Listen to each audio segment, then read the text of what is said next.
Good evening. Urmila Devi PG college से मैं Rajneesh Pandey. BA first year के स्टूडेंट्स को इकोनॉमिक्स फर्स्ट पेपर के एक नए टॉपिक के साथ उपस्थित हूँ और आज का जो हमारा टॉपिक है उसका नाम है उत्पादन फलन, या इसी को हम बोलते हैं प्रोडक्शन फंक्शन। देखिए, first paper micro economic analysis इसका नाम है। इसके अंतर्गत हम लोगों ने जो है इकोनॉमिक्स से इंट्रोड्यूस होते हुए हम लोगों ने कंज्यूमर बिहेवियर, उपभोक्ता व्यवहार के बारे में अध्ययन किया, जिसको हम कंजप्शन भी बोल सकते हैं। उपभोग के बारे में हमने अध्ययन किया। अब हम लोग जो है आज से प्रोडक्शन के बारे में अध्ययन करेंगे। जो अगला नेक्स्ट जो आपका यूनिट है वो क्या है? प्रोडक्शन है। यानी आज से हम लोग जो है उत्पादन के बारे में पढ़ेंगे और उत्पादन के अंतर्गत जो हमारा टॉपिक का नाम है वो क्या है? उत्पादन फलन, ठीक है, जिसको हम प्रोडक्शन फंक्शन बोलते हैं। तो आइए इसके बारे में हम अध्ययन करते हैं। क्या है ये उत्पादन फलन, किसे कहते हैं? देखिए, यहाँ पर हम आपको बता दें कि जो वस्तु का उत्पादन होता है, उत्पादन होता क्या है, पहले तो ये समझने का प्रयास करते हैं। आपका उपभोग क्या होता है? जब भी हम उपभोग की बात करते हैं तो वहाँ पर एक बात आती है कि उपभोग का मतलब क्या होता है। कंजप्शन में क्या होता है? कंजप्शन में क्या होता है? कंजप्शन में आपका उपयोगिता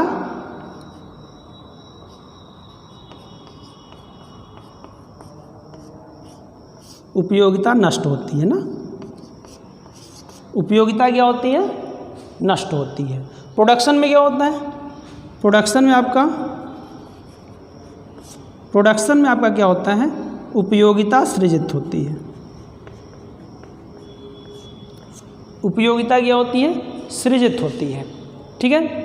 यानी जो हम वस्तुओं के उत्पादन की हम बात करते हैं, वस्तुओं सेवाओं के जो हम उत्पादन की बात करते हैं, तो उसमें आप देखिए कि किसी भी वस्तु का जो उत्पादन किया जाता है वह उत्पादन के विभिन्न साधनों के द्वारा ही किया जाता है। और जिस वस्तु का हम उत्पादन करते हैं उसको हम क्या बोलते हैं? उसको बोलते हैं हम उत्पाद।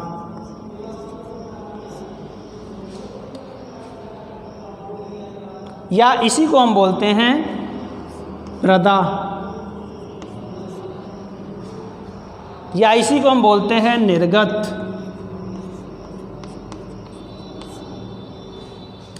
इंग्लिश एक ही शब्द है, इसको बोलेंगे आउटपुट। आप लोगों ने आउटपुट का नाम सुना होगा। आउटपुट क्या होता है? तो आउटपुट क्या होता है, मैंने आपको बताया कि जिस वस्तु का उत्पादन किया जाता है, उत्पादन के विभिन्न साधनों के द्वारा जिस वस्तु का उत्पादन किया जाता है उस वस्तु को ही हम क्या कहते हैं? उत्पाद बोलते हैं, या प्रदा बोलते हैं, या निर्गत बोलते हैं, या इसी को हम इंग्लिश में क्या बोलते हैं? आउटपुट बोलते हैं। इसके अलावा मैंने आपको बताया कि आउटपुट के अलावा एक शब्द और होता है जिसको हम बोलते हैं, इसके अलावा एक शब्द और होता है जिसको हम बोलते हैं, क्या बोलते हैं? आदा, या इसी को हम बोलते हैं आगत। इंग्लिश में इसको बोलते हैं इनपुट।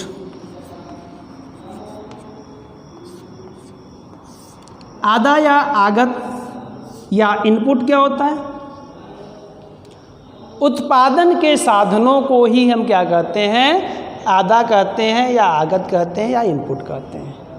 जो उत्पादन के साधन हैं उनको हम क्या बोलते हैं? इनपुट बोलते हैं। और जिस वस्तु का उत्पादन किया जाता है इन साधनों के द्वारा उसको हम क्या बोलते हैं?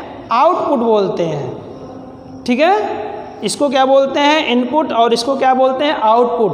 और इनपुट और आउटपुट के बीच जो संबंध होता है इसी को हम क्या बोलते हैं? इसी को हम बोलते हैं उत्पादन फलन।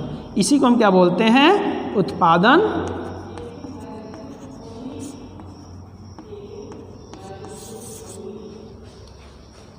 ठीक है।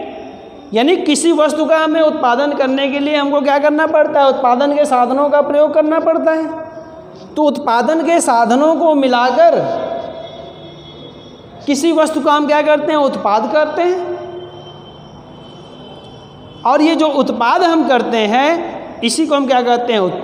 आउटपुट बोलते हैं। और जो उत्पादन के साधन हैं जिसके द्वारा हमने उत्पादन किया उसको हम इनपुट बोलते हैं। तो इनपुट के द्वारा क्या किया जाता है? आउटपुट किया जाता है। तो इनपुट और आउटपुट के बीच जो संबंध होता है इसी को हम क्या कहते हैं? उत्पादन फलन कहते हैं। अभी यहाँ पर आप देखिए लिखा हुआ है, एक परिभाषा हमने यहाँ पे लिखा हुआ है प्रोफेसर वाटसन के अनुसार। प्रोफेसर वाटसन ने जो है उत्पादन फलन को परिभाषित करते हुए क्या लिखा कि किसी फॉर्म की भौतिक आगतों तथा उत्पाद के भौतिक मात्रा के बीच संबंध को ही हम क्या कहते हैं? उत्पादन फलन कहते हैं। के बीच संबंध को ही हम क्या कहते हैं? उत्पादन फलन कहते हैं। इस परिभाषा से क्या आपको देखने को मिल रहा है? इस परिभाषा से यही देखने को हमको मिल रहा है कि भौतिक आगतों का मतलब क्या हुआ? इनपुट्स हुआ, उत्पादन के साधन हुआ, इसी को हम भौतिक आगत बोलते हैं। तथा उत्पाद के भौतिक मात्रा, जो उत्पाद मतलब क्या हुआ? उत्पाद मतलब आपका आउटपुट हो गया। इसकी भौतिक मात्रा मतलब क्वांटिटी, जो हमारा कितनी वस्तुएं बनाई गई है ना, हमारा आउटपुट कितना हुआ, आउटपुट की मात्रा और इनपुट की मात्रा है ना, अर्थात इनपुट और आउटपुट इन दोनों के भौतिक मात्राओं के बीच के संबंध को ही क्या कहते हैं? हम उत्पादन फलन कहते हैं।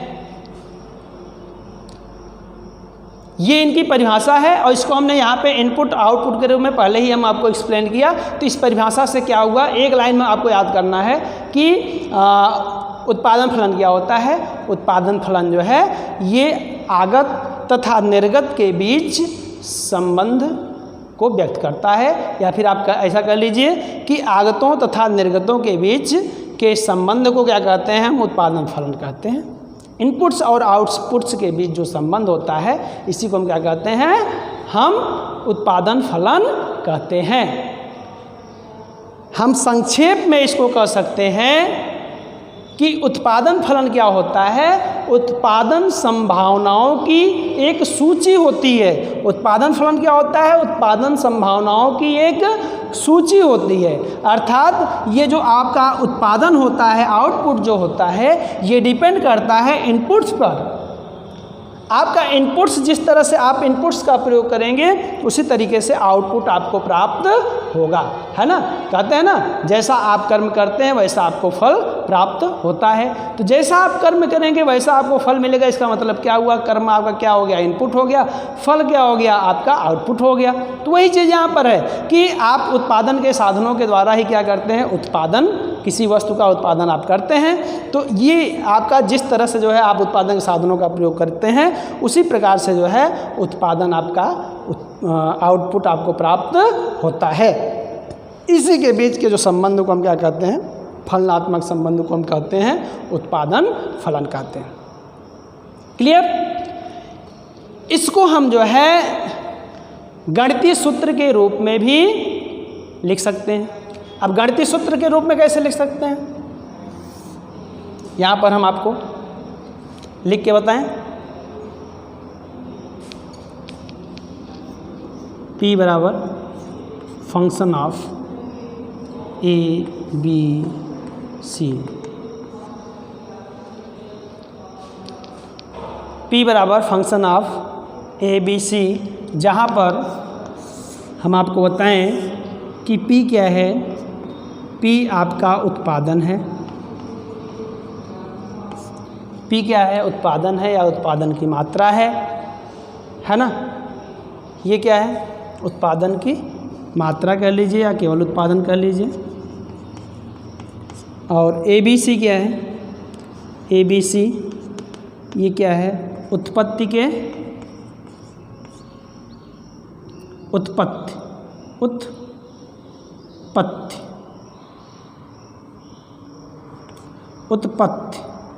उत्पत्ति के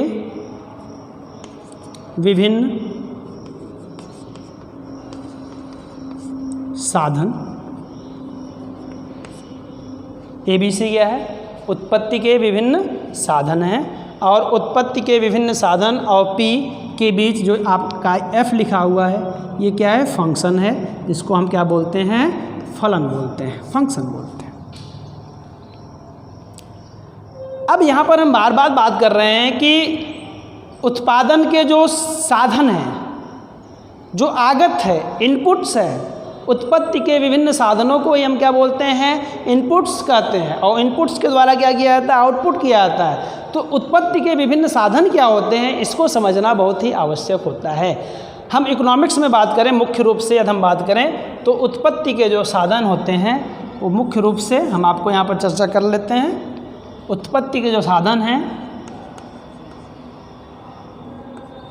उत्पत्ति के साधन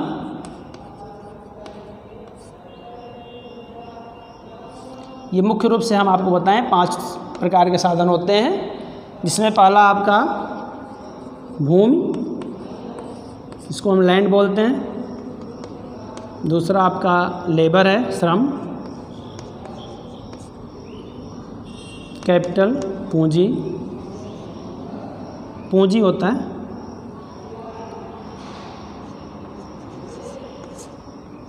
पूंजी। चौथा होता है संगठन।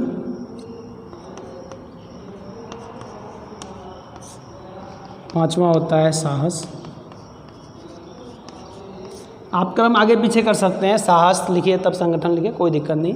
ये मुख्य रूप से 5 प्रकार के साधन आपको जो है देखने को मिलता है इकोनॉमिक्स में, अर्थशास्त्र में।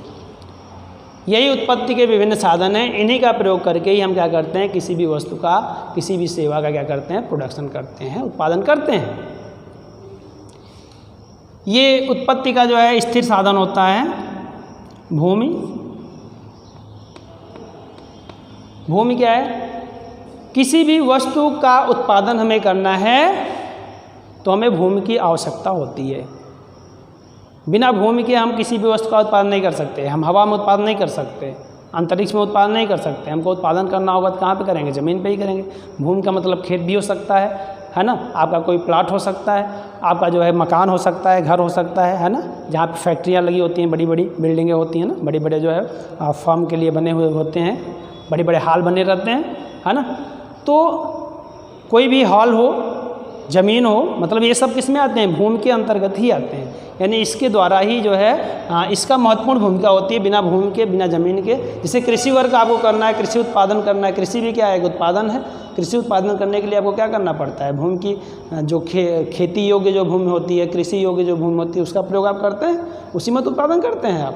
तो आप जो है किसी वस्तु का उत्पादन कर रहे हैं, पंखा का उत्पादन कर रहे हैं, है ना, आप किसी भी वस्तु का आप उत्पादन कर रहे हैं, मोबाइल का उत्पादन कर रहे हैं, किसी का उत्पादन कर रहे हैं, आप शर्ट बना रहे हैं, पैंट बना रहे हैं, चौक बना रहे हैं, डस्टर बना रहे हैं, है ना, कोई भी वस्तु बना रहे हैं, तो उसके लिए आपको सबसे पहले क्या आवश्यकता होती है, आपको लैंड की आवश्यकता होती है, भूमि की आवश्यकता है। इसलिए भूमि जो है उत्पादन का महत्वपूर्ण साधन होता है।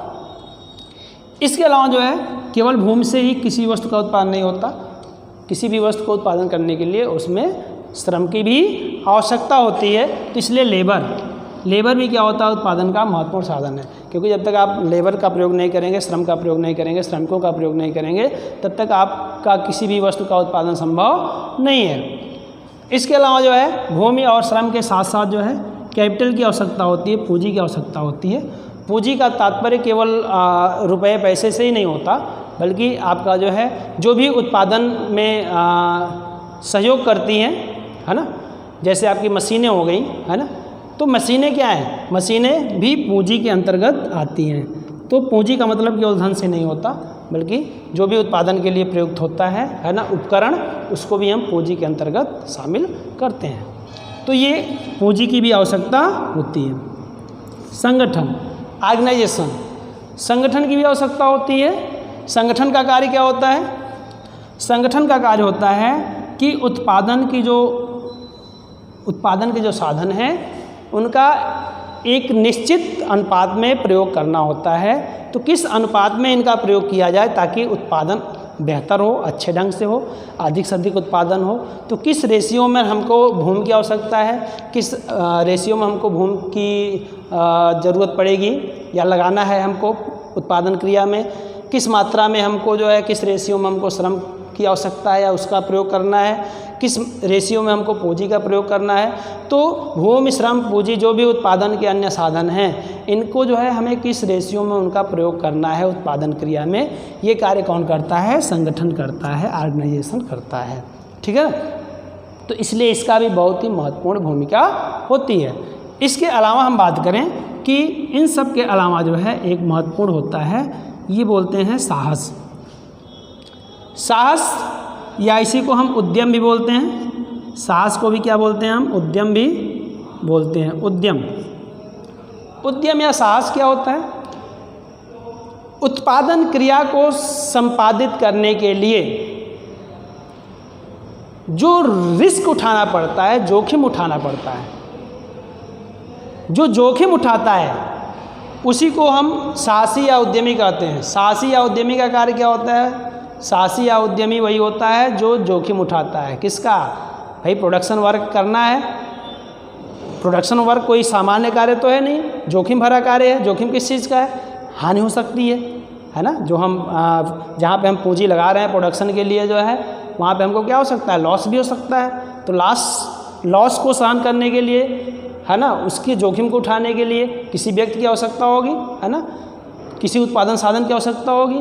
या प्रॉफिट होता है तो उसका भी हकदार वही होता है। तो प्रॉफिट या लॉस का जो जोखिम होता है उसको उठाने का जो काम करता है वो कौन करता है? साहसी या उद्यमी करता है। इसलिए साहस या उद्यम ये उत्पादन का महत्वपूर्ण जो है साधन होता है, क्योंकि यही क्या करता है? यही उत्पादन क्रिया में जो है क्या करता है? रिस्क उठाता है, जोखिम उठाता है। इसलिए यदि लॉस होता है तब पर भी इसका वहन, मतलब लॉस होना नहीं चाहिए लेकिन जोखिम तो होता है, रिस्क तो होता है। जैसे हम रोड पे चलते हैं तो एक्सीडेंट का रिस्क होता है ना, एक्सीडेंट का हम रिस्क उठा के तभी रोड पे चलते हैं। यदि एक्सीडेंट के डर से जो हम क्या करें, रोड पे चलना ही बंद कर दें तो हम चल पाएंगे? अपना दैनिक जीवन जो है अपना यापन कर पाएंगे? नहीं कर पाएंगे, क्योंकि हमको डर लगा है कि बाहर निकलेंगे तो हमारा एक्सीडेंट हो जाएगा, है ना। तो एक्सीडेंट के डर से जो है रोड पर ना चलना, इसका मतलब आप जोखिम नहीं उठा पा रहे हैं। तो आप रोड पर चल रहे हैं, इसका मतलब आप रिस्क उठा रहे हैं। तो जब तक रिस्क नहीं उठाएंगे तब तक कोई काम कर नहीं पाएंगे आप। तो उत्पादन कार्य के लिए रिस्क उठाना पड़ेगा। किस चीज़ का? हानि का, है ना। लॉस हो सकता है, उस रिस्क को कौन उठाता है? साहसी उठाता है। लॉस नहीं होता, प्रॉफिट होता है। तो प्रॉफिट होता है तो प्रॉफिट का भी जो है हकदार कौन होता है? ये साहसी ही होता है। ठीक है ना। अब देखिए, तो इस प्रकार से ये उत्पत्ति के विभिन्न साधन होते हैं और इन्हीं साधनों का प्रयोग करके ही किसी भी उत्पादन कार्य को संपन्न किया जा सकता है। और यही चीज़ मैं यहाँ पे बार बार बता रहा हूँ, इसी को हम क्या बोलते हैं? इनपुट कहते हैं। उत्पादन के जो विभिन्न साधन हैं इन्हीं को इनपुट बोलते हैं और इनके द्वारा जो वस्तुएं उत्पन्न की जाती हैं उसको हम क्या बोलते हैं? आउटपुट बोलते हैं। और इनपुट और आउटपुट के बीच संबंध जो होता है इसी को हम क्या बोलते हैं? प्रोडक्शन फंक्शन बोलते हैं। यहाँ पर जो मैंने लिखा प्रोडक्शन फंक्शन क्या है, यहाँ पर देखिए P क्या है? ये आउटपुट है और ABC क्या है? ये इनपुट है। उत्पत्ति के विभिन्न साधन हैं जिसमें हम ABC को क्या बोल सकते हैं? क्रमशः भूमि, श्रम तथा पूंजी भी बोल सकते हैं। ABC उत्पत्ति के विभिन्न साधन हैं। उत्पत्ति के विभिन्न साधन है डॉट डॉट डॉट मतलब अन्य भी साधन। तो इसका मतलब क्या है? इसको आप क्या बोल सकते हैं? इसको आप A को भूमि बोल सकते हैं, श्रम बोल सकते हैं B को, C को आप पूंजी बोल सकते हैं। तो भूमि, श्रम, पूंजी ये विभिन्न साधन जो हैं उत्पत्ति के, इन्हीं का फलन होता है क्या? उत्पादन। इसी को हम क्या कहते हैं? इसी को हम उत्पादन फलन कहते हैं, जिसको हम गणितीय रूप में यहाँ पर आपको दर्शाया। ठीक है। अब हम आपको बात करेंगे यहाँ पर कि उत्पादन फलन से संबंधित कुछ मान्यताएं भी होती हैं, अजम्पशंस भी होती हैं, उस पर भी आइए हम चर्चा कर लेते हैं कि उत्पादन फलन की मान्यताएं क्या है। ठीक।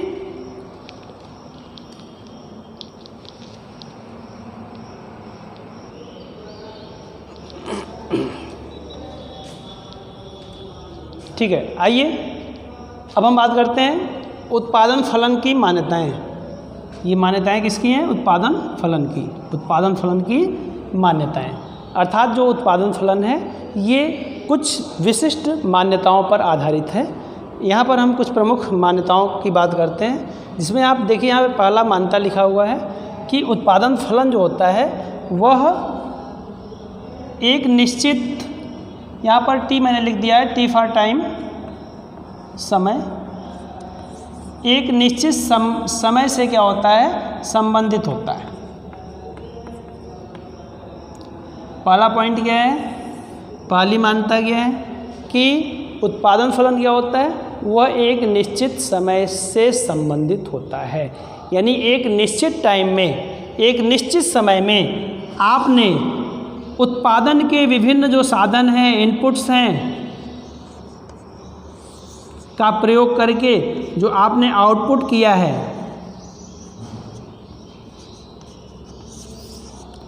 ये एक निश्चित टाइम, इसका संबंध क्या होगा, एक निश्चित समय से होगा। एक निश्चित समय में ही जो है उत्पादन के साधनों का प्रयोग करके जो वस्तुओं का उत्पादन किया जाता है, इसके बीच जो संबंध होता है, फलनात्मक संबंध होता है, वो उत्पादन फलन होता है। तो ये उत्पादन जो फलन होता है ये एक निश्चित समय से ही संबंधित होता है। ठीक है, क्लियर बात। दूसरा आप देख रहे हैं यहाँ पे लिखा हुआ है कि दिए गए समय में, आज समय टी फॉर टाइम, जिस हम निश्चित समय की बात कर रहे हैं कि इसका संबंध समय निश्चित होता है, निश्चित समय में ही होता है, उसी निश्चित समय में जो टेक्निकल नॉलेज होता है, तकनीकी ज्ञान होता है, उसके स्तर में यहाँ पर हमने लिखा नहीं, कोई परिवर्तन नहीं होता, कोई परिवर्तन नहीं होता, नो चेंज, कोई परिवर्तन नहीं। टेक्निकल नॉलेज में, तकनीकी ज्ञान में कोई परिवर्तन नहीं होता। अर्थात जिस समय की बात कर रहे हैं, जिस समय में हम दोनों के बीच संबंध को देख रहे हैं, उस बीच में, उस समय में हम किसी भी टेक्निकल नॉलेज का प्रयोग, उसके जो टेक्निकल नॉलेज का जो लेवल है, स्तर है, उसमें हम कोई परिवर्तन नहीं करते हैं। यानी उत्पादन फलन एक निश्चित समय में एक निश्चित स्तर का जो है टेक्निकल नॉलेज से संबंधित होता है। यानी इसमें जो है, इस टाइम में जो है तकनीकी परिवर्तन नहीं किया जा सकता है। ठीक ना। तीसरा जो आपका दिया हुआ है, देखिए क्या दिया हुआ है, फर्मों द्वारा उपलब्ध विकल्पों में से सर्वश्रेष्ठ उत्पादन तकनीकी का प्रयोग किया जाता है। उत्पादन फलन के अंतर्गत जो है फर्मों द्वारा विभिन्न जो है क्या होते हैं, वैकल्पिक जो है टेक्निकल नॉलेज, तकनीकी जो है आपका लीजिए टेक्नोलॉजी होता है, अलग अलग जो है ना। तो उस टेक्नोलॉजी में जो सर्वश्रेष्ठ उत्पादन तकनीक होता है उसका प्रयोग जो है उत्पादन फलन में किया जाता है। जैसे किस हम टेक्नोलॉजी की बात करें, जैसे मान लीजिए, सपोज मान लीजिए जो है उत्पादन के मान लीजिए दो ही साधन हैं। कितने साधन हैं? दो साधन। मान लीजिए भूमि है और श्रम है। उत्पादन के दो साधन मान लीजिए भूमि है, श्रम है। अब इनका प्रयोग करके हम क्या करेंगे, वस्तु का उत्पादन करेंगे। तो इनका जो एक रेशियो होगा 1:2, 2:5, 3:8, 4:9, यानी 1:2 यानी भूमि और श्रम का जो अनुपात है 1:2, मतलब एक जो है रेशियो में जो है एक भाग जो है हम भूमि का प्रयोग करेंगे तो श्रम का दूना प्रयोग करेंगे, है ना। तो इस प्रकार का प्रयोग करके हम उत्पादन कर सकते हैं। या हम भूमि को जो है, हमने यहाँ पे आप समझने के लिए, इसको और अच्छे समझने के लिए आप इस तरीके से प्रयोग कर सकते हैं। इसको आप एक ही रखिए ताकि आपको समझने में आसान हो। 1:2 का रेशियो में आप उत्पादन कर सकते हैं, या 1:5 का रेशियो, यानी भूमि को 1 ही रखें, श्रम में जो है क्या कर दें 5 गुना परिवर्तन करके करेंगे। जब भी हम परिवर्तन करेंगे क्या होगा, किसी भी साधन परिवर्तन करेंगे तो उत्पादन में भी क्या होगा, परिवर्तन होगा। तो 1:5 का रेशियो में आप उत्पादन कुछ और होगा, 1:8 का रेशियो कर देंगे तो उत्पादन कुछ और होगा, 1:9 का रेशियो करेंगे तो उत्पादन कुछ और होगा। तो इस तरीके से इसी को हम बोलते हैं टेक्निकल नॉलेज, यही तकनीकी है हमारा। तो फर्मों के द्वारा जो है ये सारे वैकल्पिक जो है जो विकल्प आपके होते हैं उत्पादन के, ये उपलब्ध होते हैं। इनमें से जो सर्वश्रेष्ठ टेक्निक होता है जिसके द्वारा हम अधिकतम उत्पादन कर सकते हैं, उसका प्रयोग जो है उत्पादन फलन में किया जाता है। वही चीज़ है कि इन सब में जो सबसे अच्छा होगा उसी जो है, मान लीजिए कोई भी हो, है ना, जो भी सबसे अच्छा जो है तकनीक होगा उसी तकनीक का प्रयोग उत्पादन फलन में किया जाता है। इसका मतलब क्या हुआ कि जैसे मान लीजिए ये तकनीक आपका सबसे अच्छा है तो 1:5 का ही जो है उपयोग उत्पादन फलन में किया जाएगा। अब जिस समय में जिसका प्रयोग किया जाता है इसके बीच में जो है हम टेक्नोलॉजी में परिवर्तन नहीं करते। यही चीज़ कहा गया है ना, यहाँ पे कहा गया ना तकनीकी स्तर में कोई परिवर्तन नहीं होता दिए गए समय में, इसीलिए हम इसी में से चुनाव कर लेते हैं, जो सबसे अच्छा होता है उसी का प्रयोग करते हैं, उसमें हम कोई परिवर्तन नहीं करते हैं। ठीक, नेक्स्ट आप देखिए चौथा है, उत्पादन साधनों की कीमत स्थिर होती है, स्थिर होती है। उत्पादन फलन के अंतर्गत जो उत्पादन के साधन होते हैं उसकी कीमत स्थिर होती है। अब देखिए यहाँ पे हम बात कर रहे हैं फैक्टर प्राइस की बात कर रहे हैं।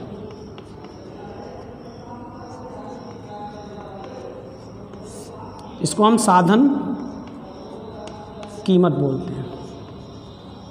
देखिए एक होता है वस्तु कीमत जिसको हम कमोडिटी प्राइस बोलते हैं, और एक होता है साधन कीमत जिसको हम फैक्टर प्राइस बोलते हैं।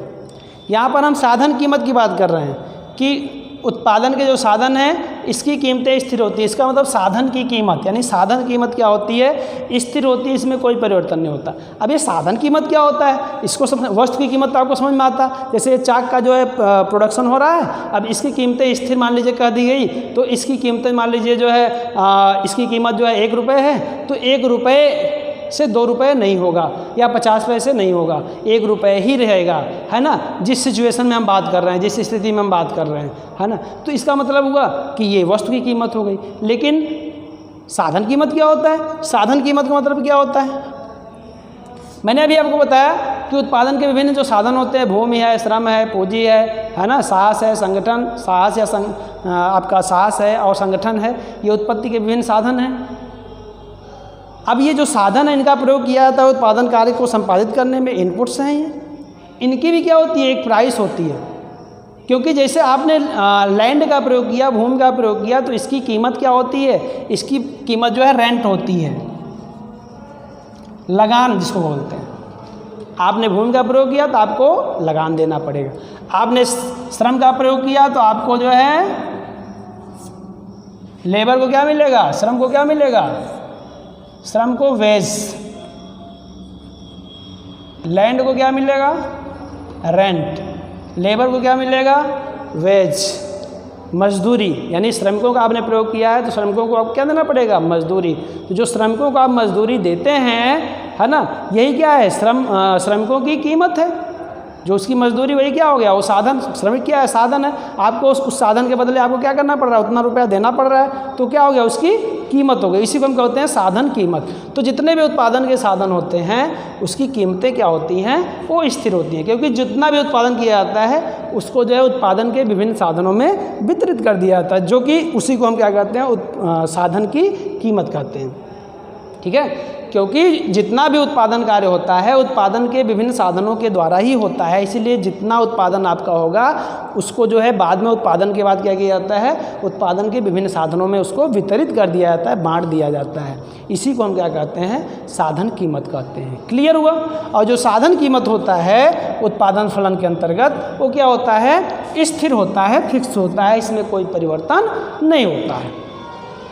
लास्ट हम बात कर ले यहाँ पे उत्पादन साधनों की क्या होती है, पर्याप्त उपलब्धता होती है। यानी उत्पादन के जो साधन होते हैं, है ना, उत्पादन के साधन जो होते हैं इनकी पर्याप्त उपलब्धता होती है। इसका मतलब ये है कि उत्पादन के साधनों में कमी नहीं है, यानी इसकी डिमांड जो इसकी सप्लाई है उसमें कमी नहीं है, इसकी पूर्ति में कमी नहीं है। अर्थात श्रम जो है पर्याप्त मात्रा में है, भूमि पर्याप्त मात्रा में है, आपका जो पूंजी है वो पर्याप्त मात्रा में। इसका मतलब क्या हुआ? इसका मतलब ये हुआ कि उत्पादन के जितने भी साधन हैं उसकी जो है पूर्ति में कोई कमी नहीं है, बल्कि वो क्या है, वो पर्याप्त मात्रा में उपलब्ध है। ये जो है उत्पादन फलन की अंतिम मान्यता है, 5वीं मान्यता है। तो यहाँ पर मैंने उत्पादन फलन के कुछ प्रमुख मान्यताओं पर चर्चा किया और इन मान्यताओं के दिए होने पर ही ये उत्पादन फलन जो है क्या होता है, लागू होता है या कार्य करता है। तो ठीक है, बस आज इतना ही। आज हम लोग जो है उत्पादन फलन के बारे में अध्ययन किया, उत्पादन फलन क्या होता है और इसकी मान्यताएं क्या हैं, यानी उत्पादन फलन किन मान्यताओं पर आधारित है। तो आज इतना ही, धन्यवाद।